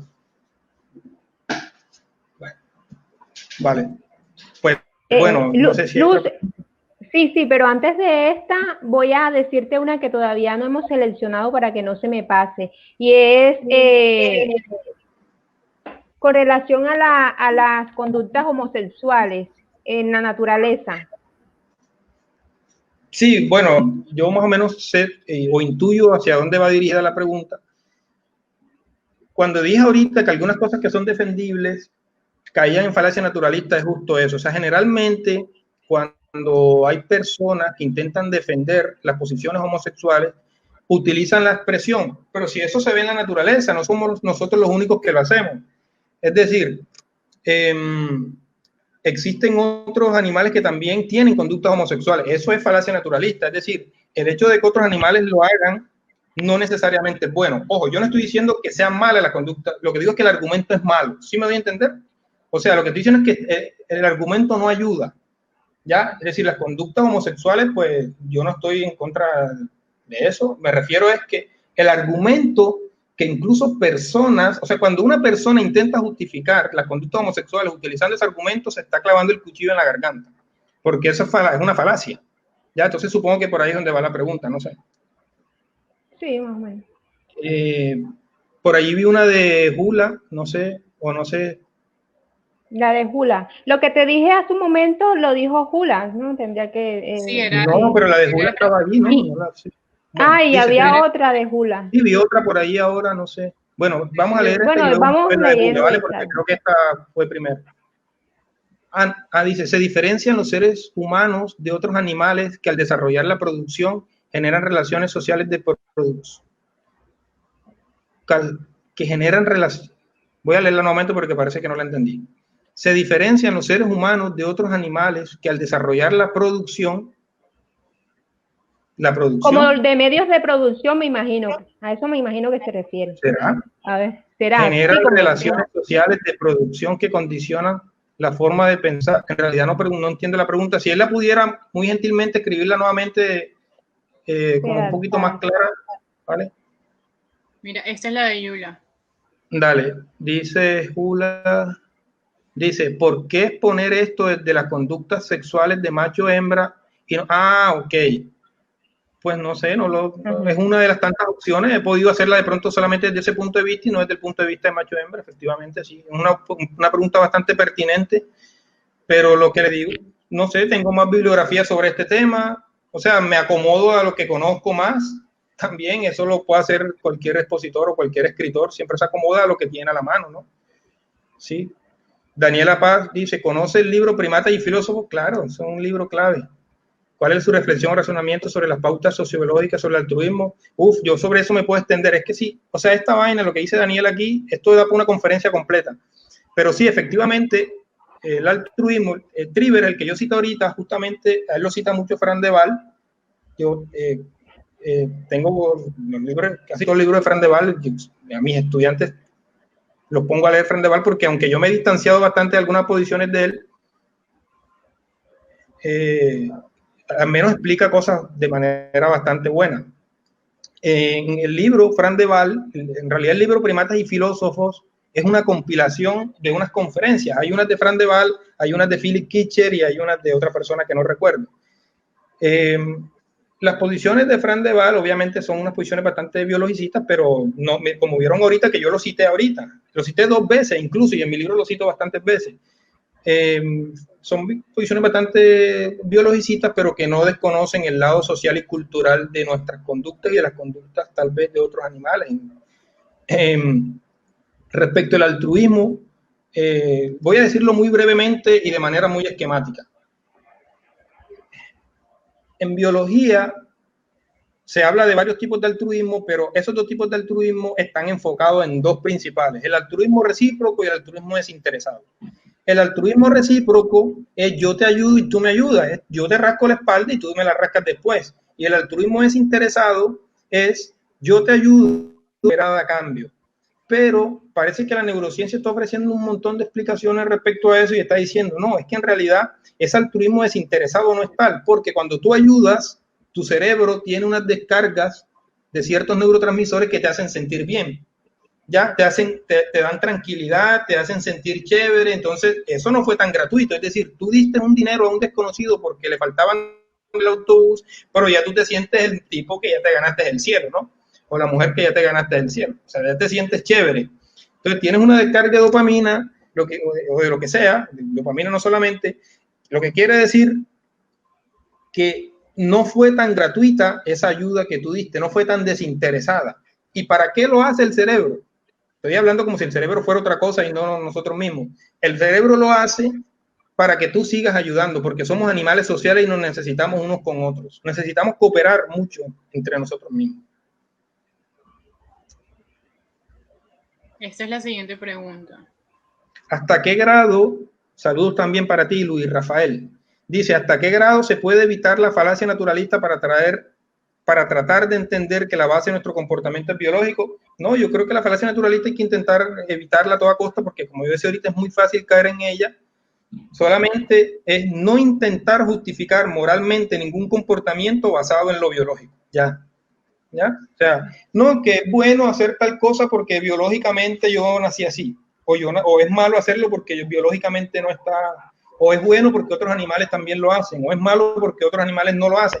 Ese tipo de argumentación hay que evitarla. Hay un montón de falacias, hay que leer muchísimo sobre falacias. Uno se pone a leer en Facebook y hay un montón de falacias en todos lados. A veces el filósofo en última, yo creo que debe ser como un detector de falacias. Yo creo que esa debe ser una de nuestras obligaciones básicas, ponernos a detectar falacias. Yo me pongo ahí en Facebook a veces y me pongo y un montón de falacias en todos lados. Así es. La siguiente. ¿Hasta qué grado se pueden trasladar aplicaciones conductuales de otra especie? Mira, este es el problema que tuvo este libro es lo que dice Israel. Este libro tiene, les voy a mostrar una vaina aquí. Este libro, este fue el problema, o sea, a este señor se le atacó fue por esto, miren. Miren el grosor de este libro. Esta parte que está acá es la conducta de otras especies. O sea, aquí no incluye la humana. Y en este pedacito, que fue el último capítulo, como lo pueden ver aquí, el señor Edward Wilson dice básicamente que todo esto que está acá se le puede extrapolar al ser humano, o mucho de lo que está acá. Eso es una vaina problemática, muy problemática. Es decir, está bien que queremos en la continuidad entre nosotros y otras especies, desde luego, queremos, hay un organismo unicelular y tal, de eso no hay duda, pero también somos muy diferentes a otras especies, ¿ya? Incluso somos muy diferentes a otros primates, ¿ya? Si somos diferentes a otros primates, imagínense qué tan diferentes podemos ser a, qué sé yo, un gato, no sé. O sea, si con los primates que los tenemos aquí, 90 y tanto % de material genético, compartimos con ellos, ahora imagínense con los animales con los que no compartimos ese montón de material genético. Entonces, sí, es muy problemático hacer las extrapolaciones, hay que irse con mucho cuidado, no podemos estar trasladando alegremente las conductas de otros animales a nosotros, eso sí está claro. Israel, de pronto en última tu pregunta es una crítica, más bien a lo que, claro, que tú dirás, bueno, pero si tú lo que hiciste fue comparar a los humanos con otros animales, pero sí, efectivamente uno tiene que irse con mucho cuidado cuando hace ese tipo de extrapolaciones. Oscar pregunta, Daniel Pastrana. Daniel pregunta, ¿se puede decir que el ser humano es un ser egoísta en la medida en que desarrolló mecanismos de supervivencia, como vivir en sociedad? Sí, efectivamente, saludo Pastrana, efectivamente nosotros, el egoísmo, igual que el altruismo, que la cooperación, son conductas de origen biológico que nos ayudan precisamente a sobrevivir. Lo que yo les comentaba, Michael Tomasello tiene un libro muy bonito que se titula ¿Por qué cooperamos? Y es un libro pequeñito, también es un libro de una compilación de varios autores, pero él es el autor principal. ¿Por qué cooperamos? Y él dice básicamente que nosotros nacemos altruistas por naturaleza, cooperativos por naturaleza, pero que luego el niño desarrolla, digamos, cuando despierta con una especie de moralidad social, dice él, se despierta socialmente y se da cuenta que él no puede ser totalmente altruista, que él tiene también que ser egoísta porque le ayuda a la supervivencia. O sea, ser egoístas ayuda a que tú sobrevivas, ¿ya? Porque tú no puedes dar todo lo que tienes, lo que yo les comenté ahorita. O sea, yo no puedo dar todo lo que tengo porque me quedo viviendo bajo un puente. Entonces, yo puedo ayudar, pero yo tengo que tener una medida, ¿ya? Oscar, antes de que leas esta pregunta, pues quiero que me saques de una duda, de pronto la tiene más gente, con relación al suicidio, ¿no? Que pasa, si no estoy mal, en los humanos, pero también hay otras especies que lo asumen. Sí, pero yo en realidad no he investigado mucho sobre ese tema, pero es un tema interesante, pero no he investigado sobre ese tema y sería muy irresponsable que yo hable sobre eso porque no. Sí, bueno, he leído cosas no que los animales también se suicidan y tal, pero eso no sé hasta dónde sea cierto o no. O sea, no he visto la evidencia. O sea, no me atrevo a hablar sobre eso porque sería muy irresponsable. Bien, pregunta Mateo Polo, estudiante de biología. Pregunta, ¿los cambios en los gustos artísticos y estéticos a lo largo de las generaciones, música, son producto del área sociológica o la biológica? No, el hecho, obviamente, mire, Fran de Waal, también traigo otra vez a colación a Fran de Waal, tiene un libro que se titula El simio y el aprendiz de sushi, y el subtítulo es Reflexiones de un primatólogo sobre la cultura. En ese libro, Fran de Waal dice, por ahí lo tengo, pero lo tengo debajo de un adorno. Fran de Waal dice que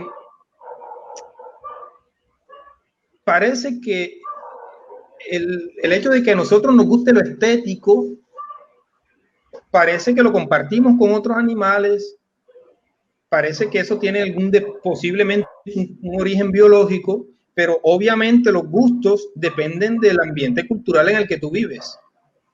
Es decir, yo justo hoy en la tarde, yo tuve una clase con unos estudiantes y les estaba comentando sobre la religión. Estábamos hablando del tema de la religión y sobre si esa vaina, qué tal. Yo les comentaba a ellos, yo les dije, si ustedes hubiesen nacido en Medio Oriente, créanme que ustedes no fueran cristianos, qué sé yo.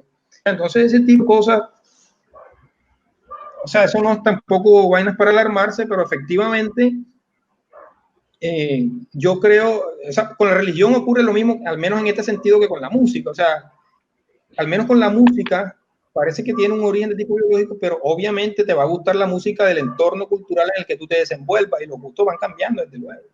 ¿Ya? Los memes, yo no creo que tú fuiste estudiante mío, Mateo, y hablamos de los memes, y yo les comentaba que yo siempre les mamaba gallo, diciéndoles que, para darles ejemplos de los memes, de hablar de los memes, un meme es una unidad cultural, ¿no?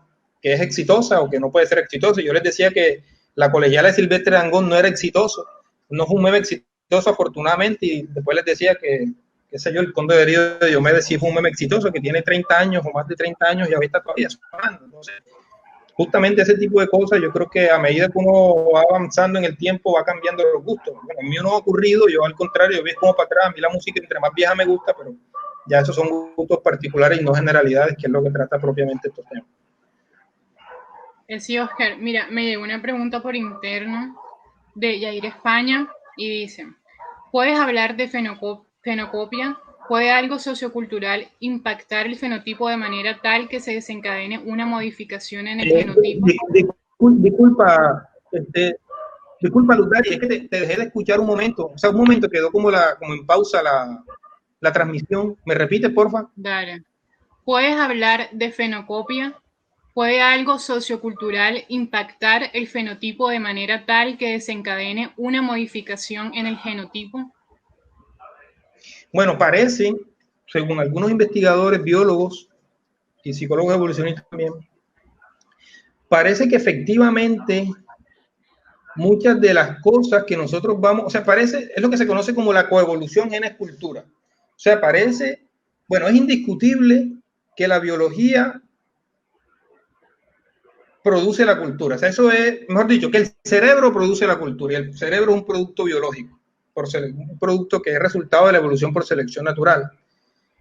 Que si de alguna manera algunos cambios culturales o algunas conductas culturales puedan también modificar, digamos, nuestra biología, parece que también es posible. Es decir, parece que se dan algunos cambios, al menos a nivel muy,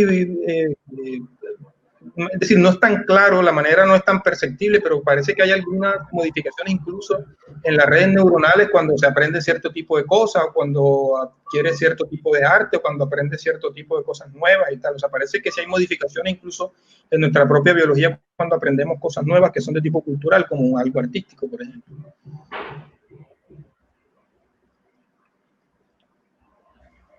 Siguiente pregunta. Ahí te saludan y te hacen una pregunta. Dice, hola, Oscar, dice Emanuel, dice, ¿desde cuándo es posible rastrear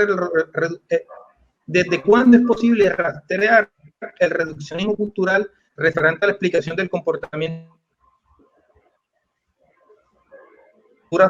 de la posmodernidad o desde antes?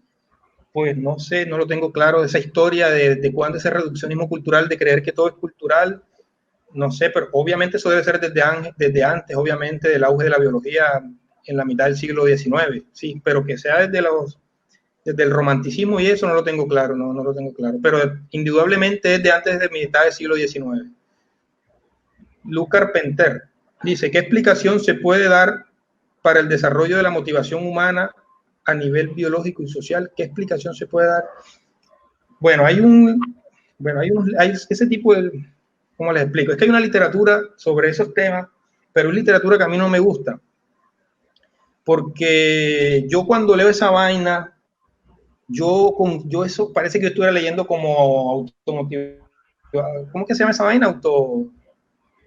Autoayuda. Lo que lee la gente, esa vaina. Cuando yo leo esas vainas de motivación, aunque le quieren dar un sesgo biológico, o un sesgo científico propiamente, no hablemos de biológico, parece que caen en esa vaina de la autoayuda y yo esa vaina la detesto completamente. Hay un libro de Edward Wilson donde toca un poquito el tema, que se titula Los orígenes de la creatividad humana. Este es un libro que yo compré hace poquito, lo guié, realmente no lo leí completo, pero leí algunos capítulos, son como 10 capítulos, muy cortitos. Lo escribió el mismo tipo que escribió el grueso ese de sociobiología, solo que este es un libro reciente, y aquel es del 75. Y en este libro, justamente, Edward Wilson intenta hablar sobre, no solamente sobre cómo nos motivamos los humanos para hacer ciertas cosas, unas u otras, sino qué beneficios trae el hecho de motivarse para hacer algo. Existe una relación que parece que es directa y nadie se opone a ella, y es que entre tú más motivado estás, te haces las cosas de manera un poco más sencilla, ¿no? Edward Wilson apunta más o menos a ese sentido, o sea, cuando nosotros, pero es que es algo también que es algo, o sea, sería un contrasentido pensar lo contrario, es decir, pensar que si tú haces algo sin motivación, o sea, parece que es algo obvio, es lo que quiero decir, pero, es decir, parece que hacer algo con motivación y pasión definitivamente ayuda a que las cosas se hagan de mucha mejor manera. ¿Desde qué punto de vista o cuál es el nivel biológico de eso? Pues no sé, no sabría decirlo, al menos como lo explicaría Wilson en este libro sobre el origen de la creatividad, es que nosotros efectivamente tenemos ese impulso para hacer cosas, impulsos de cosas que no hacemos, generalmente tenemos como un desgano de hacer las cosas que no nos son beneficiosas, o sea, cosas que no nos ayudan, tenemos un desgano, una vez dice, pero pucha, ¿para qué esto? ¿Para qué voy a escribir esto? ¿Para qué voy a...? Ya, generalmente tenemos un desgano cuando cosas que no, y las cosas que nos motivan nos apasionan y nos salen muy bien. Pero decir, eso lo dice Wilson, pero lo puedo decir yo y lo puede decir cualquiera. O sea, eso no le veo tampoco ningún tipo de trasfondo importante porque es algo obvio, ¿no? ¿Puede la etología brindar pistas sobre la naturaleza social o biológica de ciertas conductas? Sí, claro, definitivamente la respuesta es un sí rotundo. La etología, para los que de pronto no están familiarizados con el término, es una disciplina que estudia el comportamiento. Una disciplina biológica o psicológica también, que explica el comportamiento de los animales y también puede ser incluido nosotros. Sí, sin duda la etología ofrece algunas explicaciones importantes sobre nuestra naturaleza social y también biológica. ¿Ya? Sí, no hay, o sea, es un sí rotundo a eso.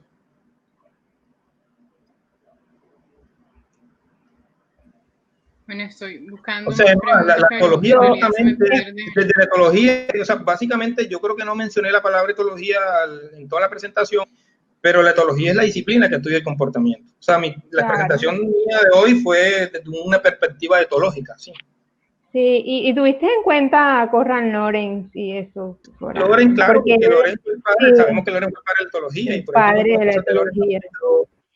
Bueno, presta atención, claro, antes de leer esa pregunta, pues me parece esta chévere, qué metodología utilizaste y qué criterios tuviste en cuenta para lo de las correlaciones y causalidades, o si solo psicología comparada o biología comparada también la llaman, sí, biología comparada y psicología comparada, y que tiene un montón de vicios ese método también, o sea, tampoco es que es un método que tiene muchos vicios, sí, pero la psicología y la biología comparada.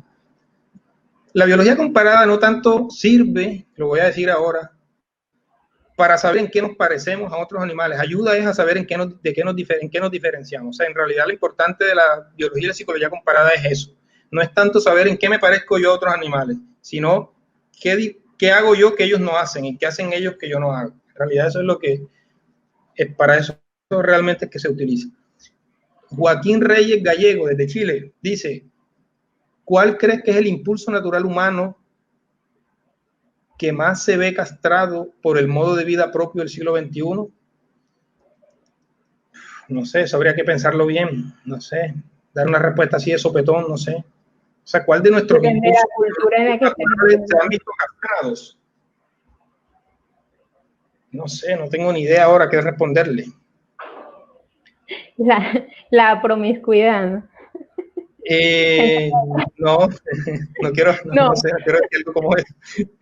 El profesor Rodolfo Wenger dice: ¿cómo asume el enfoque psicobiológico los aportes de Freud respecto al inconsciente. No, en realidad ni los toman en cuenta.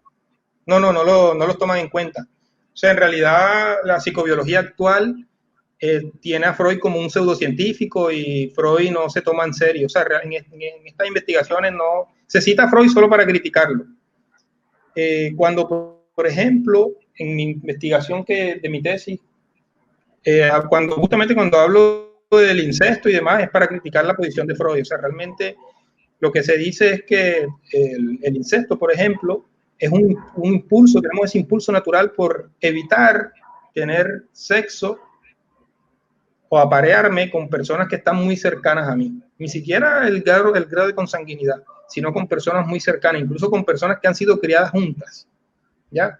Y eso también se ve en otras especies y demás. Podría caer de pronto ahí en una falacia naturalista, pero se intenta más o menos hacer la comparación de que, es decir, se intenta decir que eso no es propiamente algo cultural, sino que eso es un impulso natural, es más o menos la argumentación que se da desde la psicología evolucionista y desde la psicobiología. Y Freud no se tiene realmente en cuenta, sino para criticar. O sea, cuando veo que cuando me topo a Freud, realmente es para criticarle. Yo tengo algunas cosas de Freud por ahí. Pero tengo como 4 o 5 libros de Freud, uno sobre sexualidad infantil y neurosis, que incluso fue el primer libro de él que leí. Tengo la interpretación de los sueños y tengo algunos, no de Freud, pero sí de freudianos como Eric Fromm y demás. Sí, yo tengo algunas cosas de ellos, o sea que sí los he leído. El libro de sexualidad infantil y neurosis, me acuerdo el nombre muy claro porque fue el primer libro que leí de él. Dice unas cosas interesantes, pero generalmente se utiliza para criticarlo. Bueno, voy a proyectar una última pregunta y no sé si luego de esta Gladys tenga otras en el interno. Sí, no, yo tengo una, nada más. Dice Jairo. Jairo Areniz. Dice, el concepto general de ser humano en la psicología es que este es un constructo psíquico, biológico, social, espiritual. Bueno, yo no sé si la psicología actual mete lo espiritual allí, pero te voy a creer, ¿no? Dice, en esta discusión se habla de los 3 primeros, pero ¿qué se dice lo espiritual? No, lo espiritual a mí, honestamente, Jairo, no me interesa, o sea, no son temas de mi interés. Los 3 primeros sí, desde luego me interesan muchísimo, los trabajo desde hace muchos años, pero el tema espiritual no lo tomo en cuenta en mis investigaciones porque no me parece que es un tema científico, ¿no? Bueno, y la última pregunta que me dijo por ahí Gladys que me tenía. Bueno, con relación a lo que estabas diciendo hace un momento, pues yo estaba leyendo un libro que decía que, bueno, los humanos en algún momento, como con esto del desarrollo de la conciencia, necesitábamos explicaciones para algunos fenómenos. Entonces, en ese momento creamos seres sobrenaturales y que tuvieran las cualidades que a nosotros nos faltaban, como para aferrarnos a algo que no veíamos para justificar algunos fenómenos que sucedían o para reprender, castigar o dar gracias por otras cosas.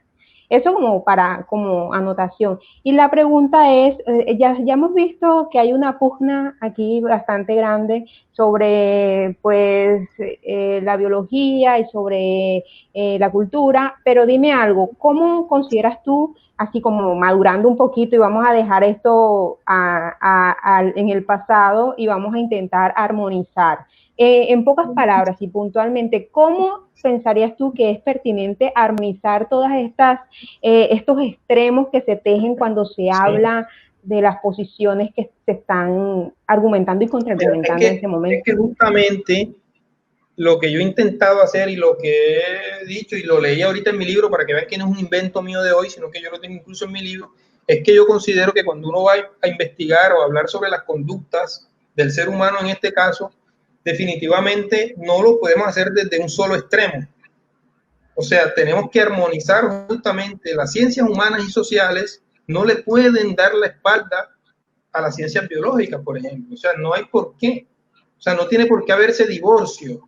Yo creo que ganamos más los que nos dedicamos a las ciencias humanas e incluso ganan más también los que se dedican a las ciencias biológicas si trabajamos en manera armónica que si trabajan cada uno por su lado. O sea, las respuestas que cada uno puede dar por su lado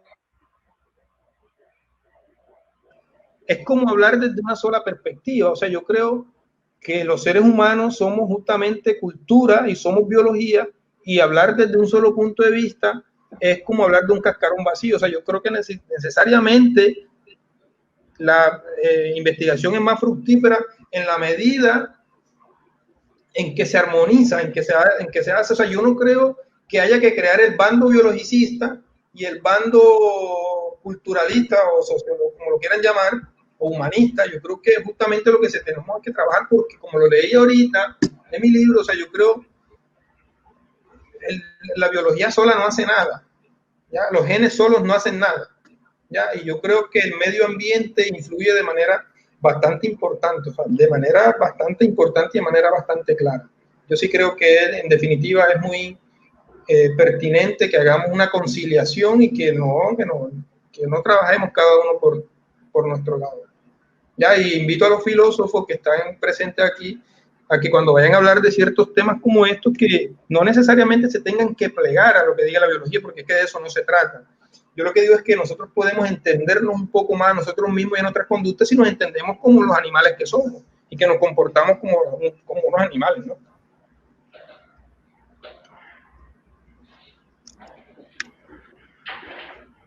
Bueno, entonces, no sé, Luz, hay otras preguntas, ¿no? Bueno, deben haber muchas, pero no tenemos tiempo, sí, la verdad. hay muchas más, pero creo la que ya el tiempo los prudencia, está jugando tenemos en que invocar contra. la prudencia y considero que ha sido algo muy, muy fructífero esta conversación de hoy. Sí. Les Pues agradezco no, muchísimo la invitación, inmensamente. A veces uno escribe cosas y no tiene la posibilidad de decirlas, y estos espacios son pertinentes para eso, independientemente de que se creen. Es más, mejor que se creen debates, incluso para decir que no están a favor nuestro. De eso se trata la filosofía, la ciencia también se trata de eso. Yo creo que seguramente un montón de cosas que yo haya dicho hoy a futuro se mostrarán que son falsas. Eso ocurre y eso es normal que ocurra, y eso es lo más normal. ¿Ya? O sea, de eso se trata la ciencia, de eso se trata la filosofía. Así como hoy sabemos que Descartes dijo un montón de cosas, así como dijo cosas geniales. Yo leo a Descartes porque por aquí pueden ver que tengo mi libro de Descartes. Pero hay que asumir desde luego que Descartes dijo un montón de disparates. Y así también estaremos ahora diciendo disparates nosotros, y en unos años se reirán de lo que nosotros decimos, así como nos reímos ahora de lo que dijo Descartes y que no es Descartes, ¿no? sí, La la filosofía ventaja de no ser es crítica, dogmático. pensamiento crítico. Oscar, Sí. aquí te preguntan, profe, ¿en qué redes lo podemos seguir? Redes sociales. En Facebook, en Twitter, pero en Twitter yo solamente lo utilizo para leer noticias.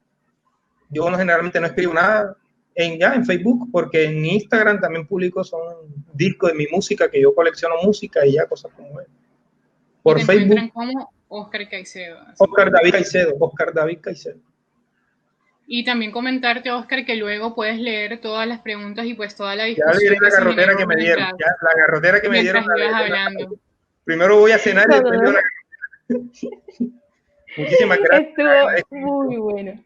Le agradezco No, mucho. gracias a ti, Oscar. He divertido Muy mucho, bueno. o sea, me ha pasado estupendo, como dicen en español, le ha pasado muy bacano, muy genial. Nosotros Sí. también, Oscar. Bueno, te queremos agradecer todo el equipo Café Filó, pues hubo gente de España, hubo gente de Ecuador, de Guatemala, de México, de aquí, de Colombia, hubo gente de todas partes de América.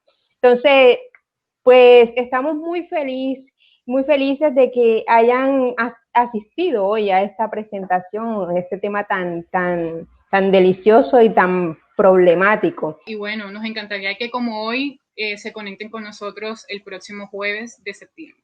De igual manera, les queremos recordar que si de pronto tienen a un amigo el que quieran pasarle esta presentación, pues nosotros también tenemos un canal en YouTube y de ahí pueden pues mirar todo lo que pasó esta noche.